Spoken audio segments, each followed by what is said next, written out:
Pour vous, c'est Noël, là, M. Marchand.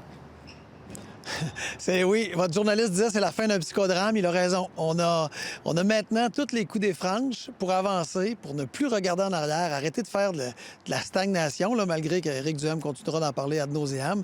Maintenant, on avance. Et pour l'économie de Québec, pour la Ville de Québec, c'est extraordinaire. S'il y a des dépassements de coûts, M. le maire, comment, avec l'enveloppe, on l'a vu, le fédéral va donner 2,75 milliards, coût total 7,6. Si ça devait être beaucoup, beaucoup plus cher, qui paie? Bien, pour la Ville de Québec, ça, c'est la partie de l'entente que moi, sur laquelle j'ai du pouvoir, nous sommes à un maximum de 750 millions. Alors, le coût prévu présentement est de 675, mais ça n'ira jamais au-delà de 750 millions. Mais je vous rassure, parce que sur la question des coûts, présentement, les multiples évaluations nous amènent à 7,6 milliards. Le travail se fait par la CDPQ Infra et leurs partenaires pour les prochains mois pour reconfirmer ce montant-là.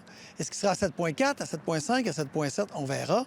Mais tous les gens qui sont contre, qui disent que ça va coûter 12, 15, 20 milliards, il n'y en a aucune idée. Présentement, les seules assises que nous avons, les plus solides, les plus fiables, c'est 7,6. On a le financement. Le projet va de l'avant et ça va être terriblement bon pour la Ville de Québec.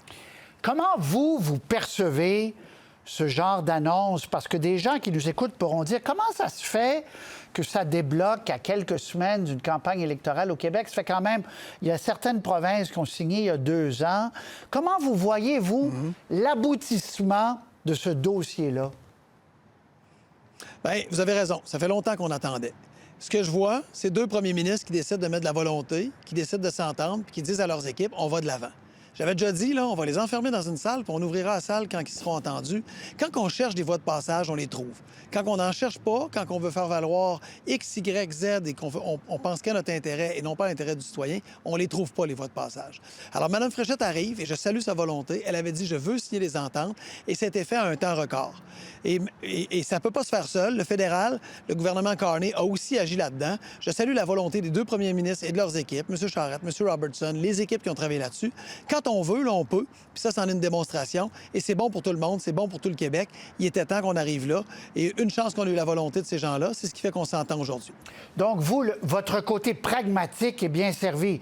Vous dites, parce que là, on verra au cours des prochains jours, est-ce que Québec a lâché du lest? Est-ce qu'il y a des problèmes de compétences? La première ministre a dit non, on respecte nos compétences, mais on verra, le diable est dans les détails. Vous dites, ce qui compte pour moi comme maire, c'est que les choses vont avancer, là. Mais oui, et pas juste comme maire de la Ville de Québec. Comme citoyen du Québec, là, les projets, vous avez parlé de projets d'hôpitaux, vous avez parlé de projets d'université, enseignement supérieur, vous avez parlé de la ligne bleue, de d'autres projets de transport. On sait que le tramway de Gatineau est sur les rails et on veut qu'il avance. Bien, vous savez, s'il n'y a pas d'entente, qu'est-ce que ça fait? Ça fait que les projets stagnent, ça fait que l'argent dort à Ottawa, ça fait que d'autres provinces se sont entendues avant et pendant ce temps-là, les projets se développent.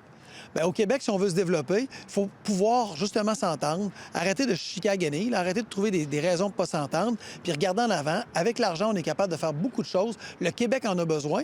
Dans un moment d'incertitude économique, présentement, à Québec, ça va bien. L'économie va bien. Pourquoi? Parce qu'on investit. Parce qu'on investit de l'argent public. Et finalement, ça donne le goût au privé d'investir. Bien, il faut que ça se passe partout dans nos régions du Québec. Cet argent-là était nécessaire.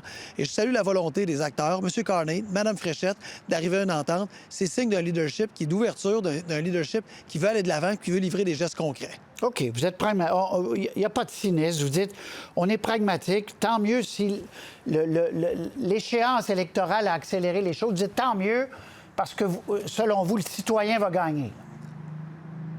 Oui, puis même, admettons qu'on avait été un petit oiseau, qu'on avait été dans le bureau de Mme Fréchette ou de M. Carney, puis que l'agenda électoral avait facilité l'accélération des choses. Bien, tant mieux. Des fois, dans une négociation, ça en prend de ces éléments-là de conjoncture qui font en sorte qu'on se dit, bien, il faut arriver à une entente, puis qui permettent de la conciliation, qui permettent de trouver des voies de passage. Bien, tant mieux. Aujourd'hui, ce qui compte, c'est qu'on a l'argent. Aujourd'hui, ce qui compte, c'est que le Québec va se développer à travers plein de projets. En enseignement supérieur, nos hôpitaux, des projets de transport collectif, le tramway de Québec. C'est bon pour l'économie. Dans un temps incertain, là, je pense qu'on peut juste saluer ça. Monsieur le maire, merci beaucoup.